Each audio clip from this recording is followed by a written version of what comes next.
We've placed a camera on the ladder over the perch, along with a microphone and a speaker. Well, one of the bright young stars in this sport, Craig Lesser, is up at the 130-foot level. And Craig, for a fellow who is just 21 and won at Acapulco earlier this year, maybe you could compare the feeling you have right now to being on the top of the cliffs in Mexico. Well, today's a big difference. It's very windy up here.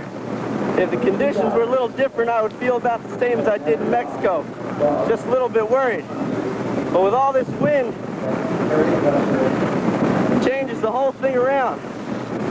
This is a personal record for you, Craig. How high have you been before? 100 feet even. 100 feet even. Is there a very discernible difference to you between 100 and 130?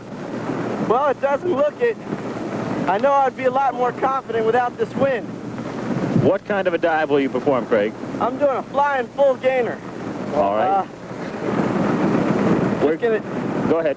Take off and fly it strong. Hope this wind doesn't turn me over. All right, Craig, we're going to close the mic right now. Have a good, safe trip down. Okay, thanks. So there is Craig Lesser, and he talked about the wind, and we have told you time and again in our past coverage of high diving, and the divers have told us it is psychological. It might bother you on the perch, but once you are airborne, it has no effect whatsoever.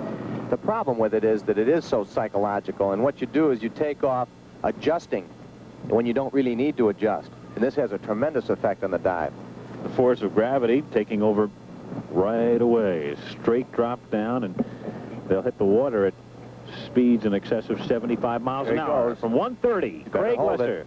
He's in pretty good shape. Woo. Oh, he had a nice entry. Good dive. I'll give him a yes on that. There's a man who's never been up past 100 feet, coming down from 130, and he's happy about it. They gave him all yeses. He looked a little tentative as he took off. He looked a little tentative as he traveled through the dive, but as he hit the water, he sure firmed up because he made very little splash. Boy, he is happy, isn't he? Now Craig Lesser with the decision whether to continue on up to